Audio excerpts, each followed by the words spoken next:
My beautiful Move the Chains audience, it's your man and your host, Sam McIntyre. How are we doing today? It's a frisky, fun Friday. I'm posting this a little late tonight, but I'm going to get it in. I know I didn't really want to, but I got to make content for you guys. I know you guys love chiming in and listening. So, last night, as I mentioned at the top, frisky, fun game last night. What a wacky game that was. Bengals, you thought were going to win 21-7, then Chase Brown fumbles, and then Lamar in that aerial assault attack offense that they have in Baltimore, mix it up with a little bit of that run game with Derrick Henry, smash mouth, ground and pound, baby, Rex Ryan style.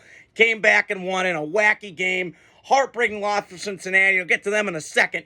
And then the Ravens last night, good God, their offense is great, but their defense, Jesus, it's like leaking oil in a car. God damn. And I'm hoping, fingers crossed for Kyle Hamilton. I'll get to him in a second, too.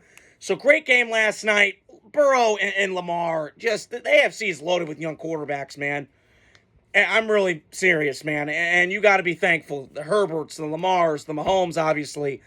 And if Drake May pops, maybe him. And, you know, you still got Rodgers there. So, a lot of things good in the AFC. But I want to start on Cincinnati last night. So, I was thinking today, the Bengals have not, in my opinion, done a great job of building around Joe Burrow. My buddy Dugan Hoffman could tell you that. He DM'd me, actually, during the Raider Bengal game, and we were talking, and he was kind of getting freaked out because Jamar Chase, he's balling, but he was unhappy, and then he finally got his money, and he's good now. And then you have, obviously, what's going on with T. Higgins. He's in and out. I don't know what the fuck's going on. And then I heard, I just heard some things. So, I'm kind of starting to wonder with the Bengals, and this is not the way you should do it. The Bengals trying to save money, I get it, but you got to go all in. I mean, come on, man. You got this guy, Joe Burrow, at his height of his powers. He's playing out of his mind. And yet you're losing these games? I'm starting to wonder if Zach Taylor's it. Because I'm starting to wonder now with Zach Taylor. Is he it? Is he not? You know, I know he got the Super Bowl. And you had that lead and you blew it. And then you played the NFC Championship game a year later. So I kind of can't fault you for that. But you start off really slow in the season. Maybe that's conditioning. I'm not sure. But, you know, they got rid of Joe Mixon, which I didn't understand because a quarterback's best friend's a run game sometimes. Even the great ones, Marino, Rodgers, Favre, they needed it. And I'm watching tonight, and it just came to show to me, like, Jamar Chase, bravo, bravo. Take a round of applause, bow, people, because he is absolutely fucking insane. Holy shit. And to think him and Justin Jefferson were on the same team, whoo! Watch out. What were defensive coordinators thinking in the SEC with all those great athletes at corner and secondary? Holy shit, how do you cover them? You can put two people on Jamar Chase, but then you're going to single cover one-on-one with Justin Jefferson? Hell no. Girl, it's over right now. Ooh, girl, don't do it. Hey, okay? But last night, to me, but I wanted to touch on the Bengals because I was getting to that, but went on a little bit of a tangent there, but the Bengals aren't helping Joe Burrow. Their offensive line still sucks. It was 26th last year, 28th this year. I mean, they're not doing good on the offensive line. They're building the Madden team. They're like the Bears right now. The Bears put all this pieces, all this shit in the stars and the spangle and all this shit on the perimeter. They're building their team from the outside in. What you got to do with your team is build it from the inside out. That's how you build football teams. That's how you win football. That's how you win trophies. You get great line play. And you're always consistent that way. And I don't feel like the Bengals are. And it's a shame because you're going to waste this talent. And as I was thinking today, who Burrow kind of reminds me of in terms of franchise and the momentum and all this stuff, because he's putting up great numbers. Doesn't it start to remind you like the Lions 2.0 with Stafford? I'm starting to feel that. Like, kind of like Chargers, like they get close and then they can't get over the top, or they run into a great team. Like the Bengals, they ran into twice the Niners in the 80s. The Chargers got to that one Super Bowl, and it was against the 94 49ers, who were absolutely fucking stacked. Deion Sanders, Steve Young, Jerry Rice, Ricky Waters. I mean, you got on and on. And so I'm starting to wonder with the Bengals, are they turning into that? Like, where you have this great all-time talent, and he's putting up all the stats, but they're not winning. And their defense is kind of a sieve, and they can't stop a nosebleed. Although Lou Manillo is a really good defensive coordinator. I'm not sure what's going on with that. Because they do have personnel there in Cincinnati. I just don't know what's going on there in terms of schematics. I don't know. I mean, they've placed a lot of great quarterbacks this year, Jane Daniels, obviously, and all that, but I just don't know. And I'm really starting to wonder if this is like Stafford 2.0 with the Bengals. And you got to go all in. Like, go be aggressive. Come on. I know this isn't in your DNA, but I thought about this today as I was at work today. It's what I wanted to talk about today, and it's great having you guys in. I'm starting to think, like, okay, Chargers were cheap for years, and that's what the Bengals label is. Excuse me. And so the Chargers finally just gave in and said, all right, hey, Jim Harbaugh, you can become the coach. Jim's like, okay, here's my number, $16 million. Oh, by the way, let me bring my defensive coordinator in here. You going to pay him $3 million? Bet. Let's go. Rocket ship. And the Chargers have 5 wins. They're going to probably get the 6 this week because they play the Titans. And Titans are kind of in shambles. So they're going to have 6 wins. And they had 5 all last year. And it's with the same personnel. That just shows you the kind of things that coaching can do. And now, if this Bengal job were to open up, would you take it? Hell yeah, I would take it. Now, it's a weird organization. I get it. They've been cheap. I got it. They're like the Chargers a little bit. They're kind of like the Chargers. They've always drafted good quarterbacks, and they've had good players. They just choke. I don't get it. But they're also a franchise in that 12 that have never won a Super Bowl. They've been, but haven't won. Although I do think the Chargers in a couple years can win. But Bengals, I don't know. As long as you got Joe Burrow, you're fine. I'm just saying, like, you have to do something. Because I'm not sure this is going to work. And then on the flip side, so my recap on that is I think the Bengals are starting to turn into Matt Stafford 2.0 with the Lions. Just early on in Matt Stafford's career, put up a lot of numbers, a lot of stats, a lot of empty calories, but not a lot of wins. Although Stafford, no. I'm trying to draw. But you get my point. Like, it's almost the same. Like, the offensive line's kind of hit and miss. Really more miss than hit. Great receivers, but not a lot of wins in the playoffs and all that. I get it. I wanted to touch on the Ravens last night. Lamar Jackson, I've come around on. I was the first to admit it. I was never a fan of his. There's something about he's got, I hate being mean, but that jive thing to him that kind of wears me out. Jameis has it. Cam has it. Lamar. And it's not a shot. I'm just pointing it out. It's kind of hard to listen to him talk at times. Just kind of hard to spit it out.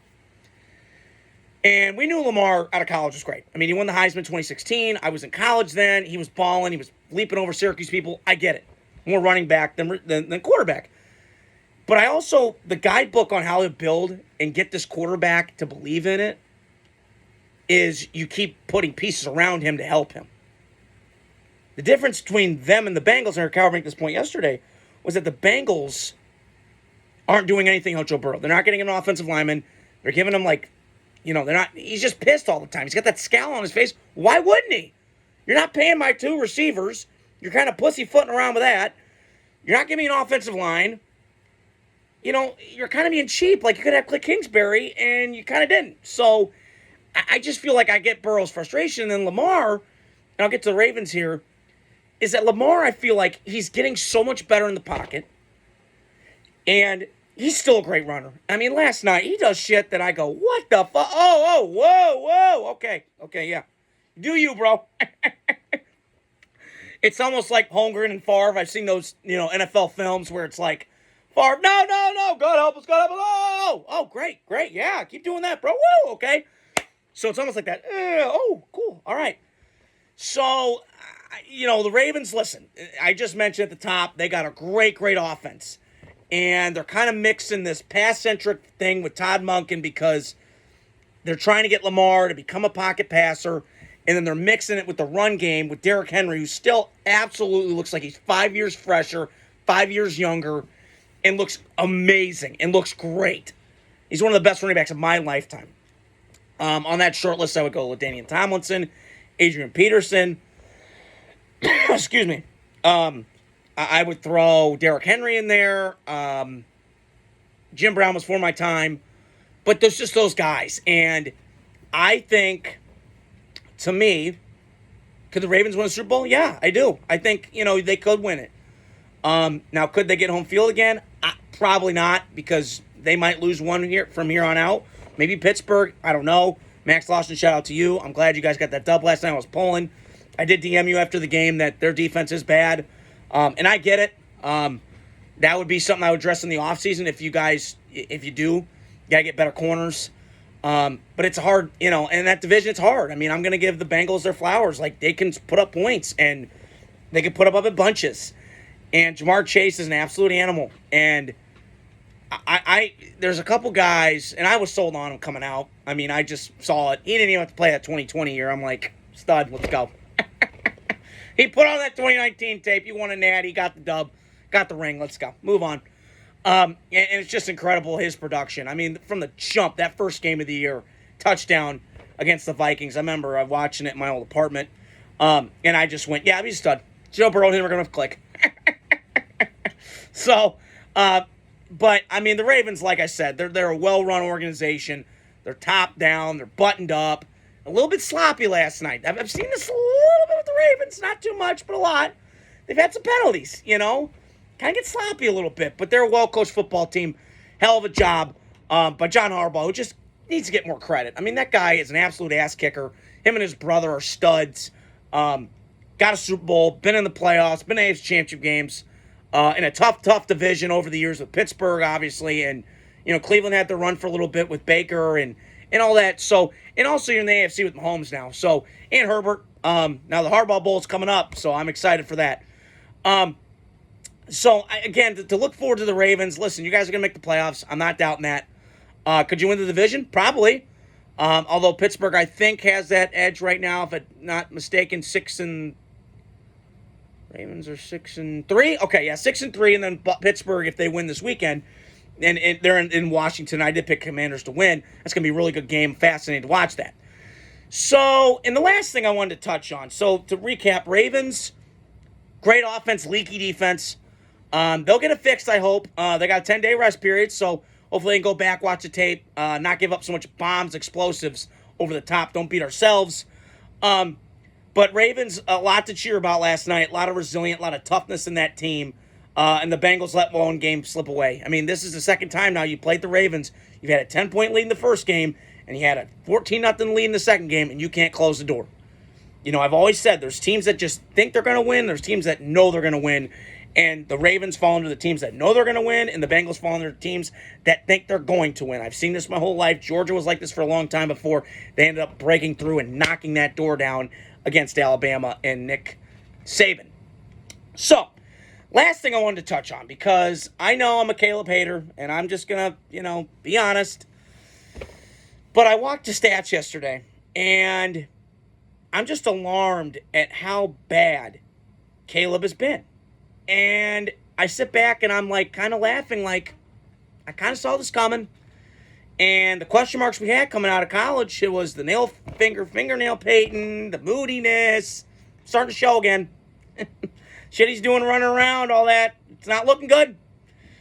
So, yeah, it's just not good in Chicago right now. They got to get a dub this weekend. If not, then they're going to go on an 8-game skid. Excuse me. Because you gotta win tomorrow. You gotta win Sunday against New England. That's no excuse. You're at home. You gotta win at home.